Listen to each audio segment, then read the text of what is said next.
اللهم صل وسلم وبارك على سيدنا محمد وعلى اله واصحابه اجمعين. يا صباح الفل، يا صباح الجمال، يا صباح العيش والفرن اللي زي القمر. العيش اللي زي القمر الطاس ده اللي جاي لسه حالا من الفرن. بصوا بقى، احنا كده جبنا قفص عيش، وانا قلت طبعا بتاع الفرن انا عايزاه ما يكونش مستوي قوي علشان ان شاء الله نعمل بيه حواوشي. طبعا زي ما انتم شايفين بقى، انا سبته كده يبرد كده شويه، وهبدأ امسك العيش بتاعي كده افتح فيه علشان خاطر نعمل احلى حواوشي النهارده، جميل وسهل وسريع جدا وما فيهوش وقفه كتير يعني في المطبخ. جبنا كده نص كيلو اللحمه عليه نص كيلو من البصل.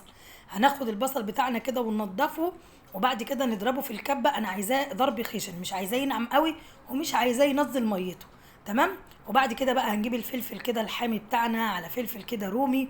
عايزه تحطي بقى فلفل احمر لو عندك هيبقى جميل قوي. ونضرب برضو الفلفل بتاعنا في الكبه وننزل بيه على نص كيلو من اللحمه. نحط بقى بهاراتنا، بهارات حواوشي، بابريكا، توم بودره، بصل بودره، فلفل اسمر، كزبره.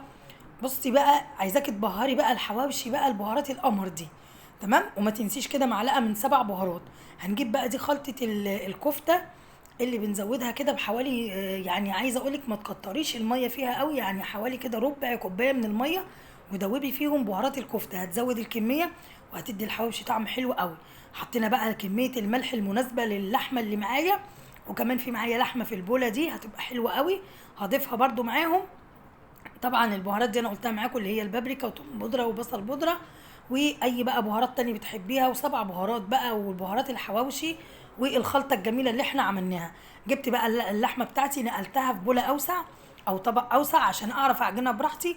هنزل بقى بكل المقادير اللي احنا حطيناها، البصل والفلفل والبهارات، وهحط عليهم معلقه صغيره جدا من الثوم، وبعد كده البهارات بتاعتنا اللي هي بهارات الحواوشي اللي هتخلي معاكي بهارات الكفته، وتنفع للحواوشي وتنفع لاي حاجه على فكره، وللعصاق كمان.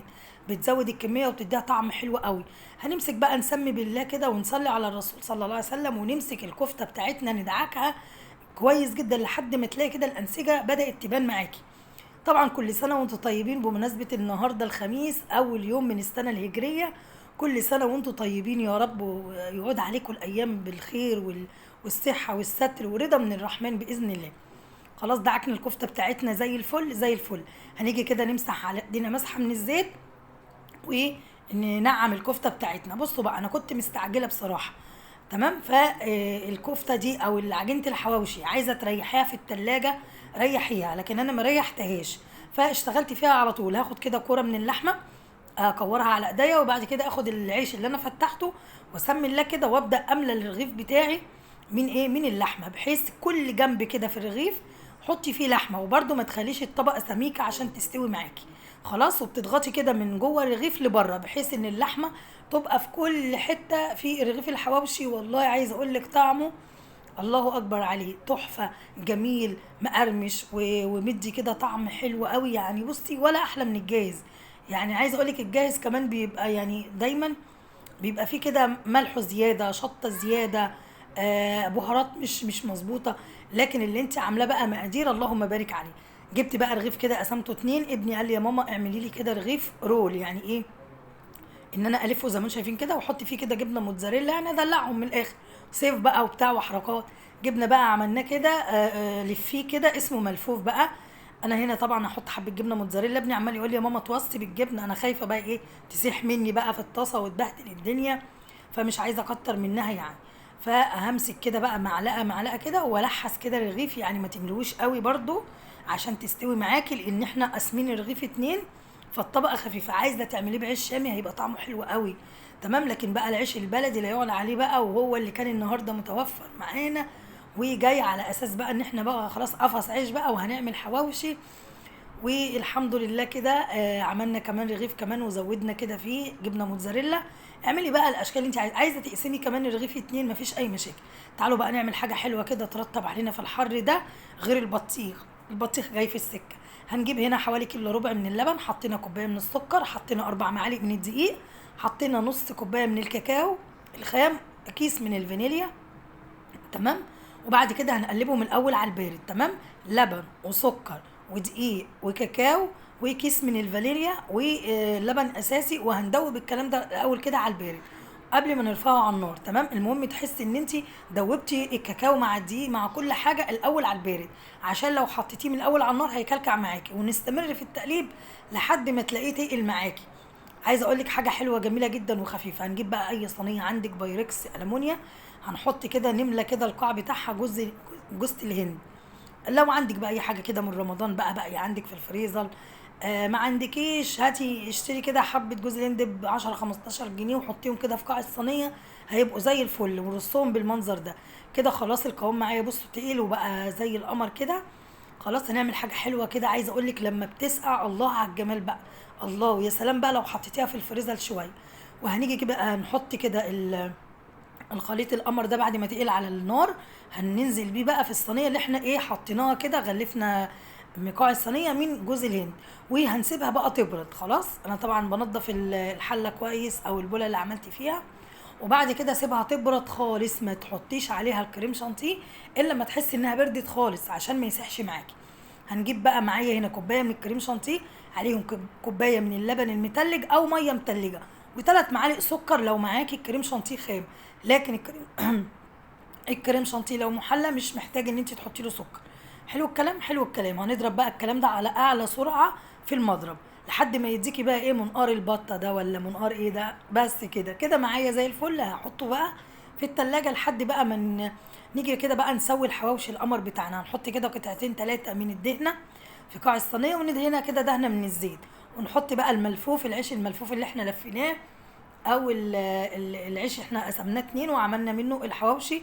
وحطينا بقى جواه جبنه موتزاريلا نرصه كده. هما كده كام واحد كده، علشان لو عندك اطفال صغيرين مش هيقدروا يكملوا رغيف، فده هيبقى حلو قوي مناسب معاهم. هندهن بقى دهنه من السمنه. خلاص هندهن من الارضيه زيت، ومن على الوش كده سمنه بلدي بقى. الله هيبقى معاكي حلو قوي. قطعتين 3 من الدهنه. عايزه اقول لك هيديكي طعم حلو قوي. ندخلها الفرن الصينيه دي كده. تعالوا بقى نسوي بقيه الحواوشي على البوتاجاز، سريعه وجميل وهيطلع معاكي الرغيف مستوي وزي القمر. هنجيب كده برضو قطعتين من الدهنه. دهنه طبعا عندك بقى من العيد، دهنه بقى جايباها كده مع اللحمه. قطعي اي دهنه موجوده عندك وحطيها عشان يديك التست العالي اللي انت بتجيبيه من بره. وهندهن وش الرغيف بالسمنه، ويبقى معاكي كده اللهم بارك الرغيف زي القمر على نار هاديه.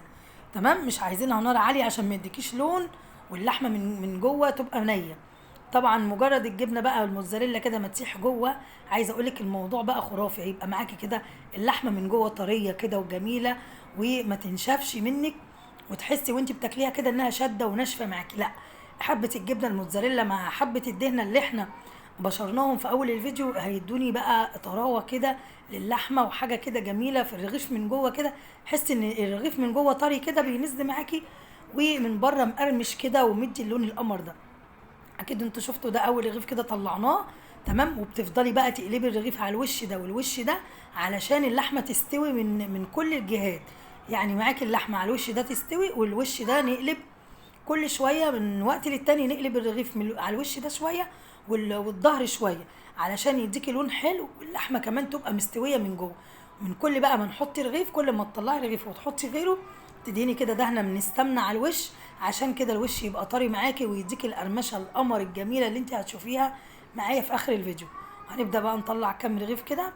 طبعا مجرد الصينيه دي ما دخلتها الفرن وبدات تسخن وتاخد لون، اوام كده طلعتها. ابني بقى مصر يا ماما حطي لي جبنه موتزاريلا من على الوش. حاضر يا ابني والله، مع انه ما ينفعش بس عادي، كل حاجه في المطبخ مش هتقولك لا. طالما عامله الحاجه بحب كده لولادك ولبيتك، وانت عامله الحاجه وانت حباها، هتطلع احسن واحلى من بره بكتير، واحلى من انت ما كنتي تتوقعي. كده بقى خلصنا كده، حمرناهم كده على البوتاجاز. كل سنه وانتم طيبين بمناسبه السنه الهجريه، وان شاء الله الفيديوهات الجايه هتبقى حلوه قوي. وهنعمل بقى مع بعض ان شاء الله تسوع وعاشوره وبليله وعاشوره وحاجات حلوه قوي. نستعد بقى الايام الجايه دي، وان شاء الله تبقى سنه مليانه من الطاعه، من الخير، من العطاء، من كل حاجه حلوه في الدنيا، من الرضا من الرحمن. ان شاء الله ربنا يا رب ييسر لكم اموركم ويرزقكم الخير كله ان شاء الله. تعالوا بقى بعد ما طلعنا الحواوشي بتاعنا، تعالوا كده نشوف كده نقسم واحد من جوه. الله على الجمال. شايفين يا جماعه عامل ازاي من جوه؟ مليان كده ودسم، والجبنه بقى عامله شغل عالي كده من جوه. اللهم بارك. تعالوا بقى نجيب بقى، كان جوزي جاي بقى كده من بره ربنا يشفيه يا رب، كان جايب لنا بقى بطيخه كده قمر كده. شايفين والله يا جماعه كانت زي العسل.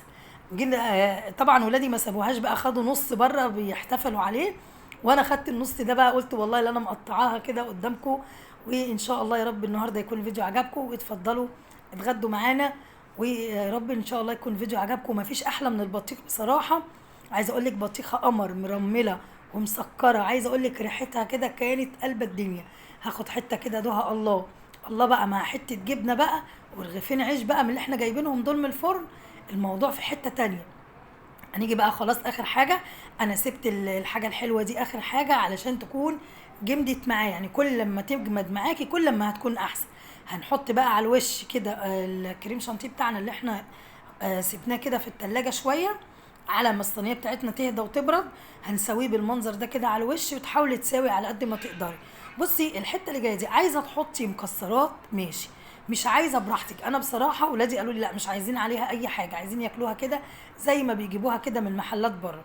حلوه، نقطعها كده بالطول، وبعد كده ابرمي بقى عليها كده زي الجاتور رول بالظبط، تمام. بس دي كده يعني حاجه كده خفيفه بترطب، حلوه قوي قوي. بصي بتلفيها كده، بتبداي تلفي كده رول، هتلاقي الجوز الهند كده ظهر معاكي، والكريم شانتيه كده منغنغه، الله الله على الجمال. بس طبعا كانت عايزه تقعد اكتر من كده في الفريزر، بس عشان كنت عايزه اختم بقى الفيديو معاكم. زي ما انت شايفه كده، ممكن تلفيها رول، ممكن كمان تقطعيها قطع حلوه قوي. بصوا شكلها الله على الجمال يا جماعه، تتاكل اكل كده اللهم بارك. بس سيبيها على قد ما تقدري في التلاجة او في الفريزر تتماسك اكتر من كده. وادي كمان حته لو عايزاها قطع، حاجه حلوه جدا جميله ممتازه. عملنا كده حاجه حلوه خفيفه ترطب علينا. عايزه اقولك يعني ما فيش حاجه دلوقتي ما مش مكلفه، بس الحاجه في البيت بتبقى احلى واطمن، وكلها بركه طبعا عشان من ايدك انت. طبعا ادي كمان قطعنا الرغيف اهو 4/4. عايزه اقول لك حلوه قوي، الجبنه بقى موتزاريلا عامله شغل كده. ويا رب ان شاء الله الفيديو يكون عجبكم النهارده، ويلا بقى اتفضلوا اتغدوا معانا. اشوفكم ان شاء الله في فيديو جديد وفيديوهات احسن واحسن. خلصت انا كده الفيديو بتاعنا النهارده، وهروح بقى نتغدى واغدي الولاد. كل سنه وانتم طيبين، يعود علينا يا رب الايام بخير. بقول لكم بصوا البطيخه حته حلوه، عجباني قوي على فكره، عجباني جدا. يا رب يكون النهارده الفيديو عجبكم، والسلام عليكم ورحمه الله وبركاته. اشوفكم في حفظ الله ورعايته احلى واجمل متابعين. مع السلامه.